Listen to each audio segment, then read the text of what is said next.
Happy Mother's Day, Gym Army. In this video, I'm going to cover a common question I get asked when it comes to intermittent fasting for females and whether or not it's safe and effective. Now, ladies, I can assure you that intermittent fasting is very, very effective. In fact, when I work with females who've literally tried every other diet strategy to no avail, when they switch to intermittent fasting, it seems like they hit a magic switch and the fat loss just comes off. Quite effective, but don't just take my word for it. There's even published research showing that intermittent fasting is superior than calorie restriction in females for fat loss. Now, the issue with safety comes down to the fact that intermittent fasting can have an impact on hormone levels, and a female's hormone levels are tied to her cycle. No, I don't pretend to be a female or claim to understand what it's like, but I will remind you I'm not just some fitness expert spouting off at the mouth. I've actually been heavily involved in research for the Department of Defense on exercise and nutrition and how it influences the female menstrual cycle. So at the very least, I'm one of the more qualified experts when it comes down to nutrition and exercise in females. Now I'm going to start by saying it's very unlikely that intermittent fasting will cause any hormonal imbalances and causing any irregularities in your menstrual cycle. However, it's true some females do experience irregular menstrual cycles and hormone imbalances when they do intermittent fasting, but it's typically when they do it wrong. What I mean by that is that they're not getting enough nutrients with their intermittent fasting diet. In fact, females can experience disturbances in their menstrual cycle and hormones from any type of dieting. This is especially true when activity levels are high and calorie intake is low.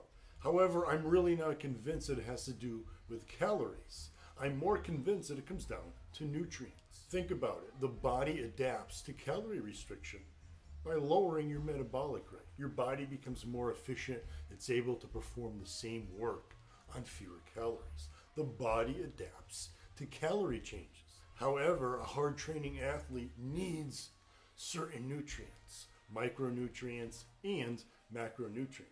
If you're not getting enough of those essential nutrients, I'm talking about the essential amino acids from protein to help with muscle growth and recovery, essential fats like omega-3 fats, as well as essential micronutrients, vitamins and minerals. Athletes use more and lose more vitamins and minerals, so you need more. And when it comes to an athlete, anyone who trains hard, like you and me, that's why I'm so adamant about supplementation. I'm not trying to sell you on anything other than what I've found to work. Supported with research and supported by the thousands and thousands of Gym Army men and women who are seeing and feeling results. That's why I urge every male and female to make sure you take VitaGym and ZMA Gym. And no more time is it more important than when you're dieting and food restriction is involved. It's hard to get all those nutrients in your regular diet. And like I said, you need more than the average person. Don't think the RDA is going to cover you. Remember, the RDA is set for regular people, you know, regular males and females who sit at a desk all day and then go home and watch TV, go to bed, get up, and do it all again. That's who those dietary recommendations are for. Anyone who's training, following one of my programs, well, guess what? You're going to need a lot more. And that includes quality protein from ProGym, the branched chain amino acids and other critical amino acids in pre and post gym, and those omega-3 fats in my Omega Gym. Now, there's no published research in human females showing that intermittent fasting causes disturbances in females' menstrual cycles. In fact, the study showing that intermittent fasting was more effective than calorie restriction, there were few, if any, instances of females having issues. In fact, I've yet to come across any female who's had similar issues following my intermittent fasting plan. That's not saying that they're not out there. Everyone's body is different, and it's based on your energy output, how much exercise you're doing, and your input, your nutrient input. And I'm not even talking about calories, although that's what the research is showing, that there's definitely an issue with calorie restriction, which makes sense. However, I think it really comes down more to nutrient restriction, because like I said, the body adapts to calorie restriction, but nutrient restriction, that can cause a deficiency. Now, what if you are someone who does experience these issues, or what you'll find is that you just can't tolerate the intermittent fasting when you initially start? And this goes for both males and females. These tips are going to help for both males and females to sort of settle in to your intermittent fasting. If you find that jumping right into my 16 to 8 fast, where you're fasting for 16 hours and then you only have an 8-hour feeding window, if that's just too much for you to do all 7 days per week. So now you have a few options. And the first is the number of hours that you fast for. If you really think about it, most people already do a bit of fasting. Let's say you wake up and your first meal is at 8 a.m. And let's say your last meal the night before was at 8 p.m. Well, you fasted for 12 hours, but most of it you were sleeping for, so it really wasn't a bother. With the 16-8 plan, you're just extending those 12 hours, an extra 4 hours to get 16 hours of fasting, and limiting your feeding window to 8 hours. But like I said, if that's too much, then make sure that you're at least doing a 12-hour fast with a 12-hour feeding window. Start there. See how that goes for you. Then what you can do is start whittling away at the number of hours you allow in your feeding window. From a 12-hour window down to an 11 or a 10-hour window for feeding, meaning that increases your fasting window from 12 to 13 or 14 hours.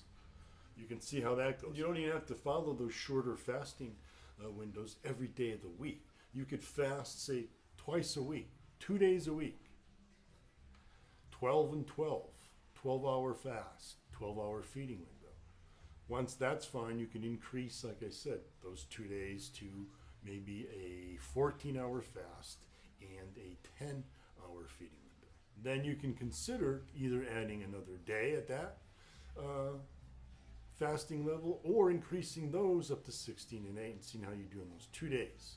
Then once you're at your 16 and 8, now you're at the perfect fasting ratio of fasting to feeding. Now you can start adding more days. A second day, add a third day. And make sure those 2 days aren't consecutive days. Also, if you can, try to make that third day non-consecutive, but it doesn't matter here if you're getting 2 in a row. Just don't do all 3 in a row. Then you're going to get up slowly, like I said, to 4 to 5. Eventually, you'll get up to doing 7 days per week. This allows your body to gradually adapt to it. That way you won't have those huge swings in hormone levels. It won't suppress that menstrual cycle activity, and you'll feel much better. Really comes down to taking baby steps. And of course, making sure that your nutrients are covered. And when you're limiting calories in food, well, guess what? Supplements become a huge part, like I said. Vitagym, ZMA-Gym at the very least. You also want to get your omega-3 fats, plenty of those. And OmegaGym, sorry to say to the rest of the industry, is the only one that provides the adequate dose and the right type, all 3 of those omega-3 fats. And this will help prevent that dangerous female triad. The female triad is composed of regular eating, whether that's very low calories, food restriction, or anorexia, bulimia, other eating disorders.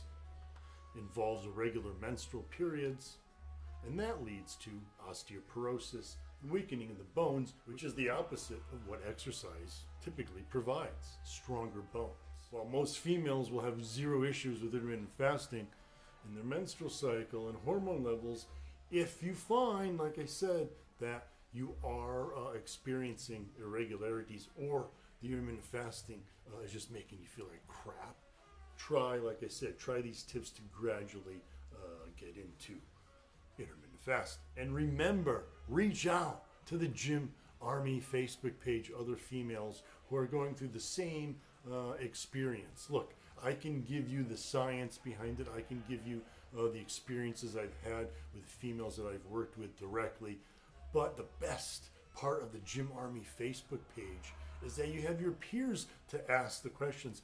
Ask another Gym Army female how she's done it and what she's noticed when she tried different strategies to help get into the intermittent fasting. And of course, you guys have me on social media to keep asking more questions. So Gym Army girls, I hope that cleared up any confusion over the safety and the effectiveness of intermittent fasting for females. Bottom line, very effective and very safe, just like it is for males. However, if you're the small percentage who has an issue with it, use these tips that I've provided in the video and you'll be fine.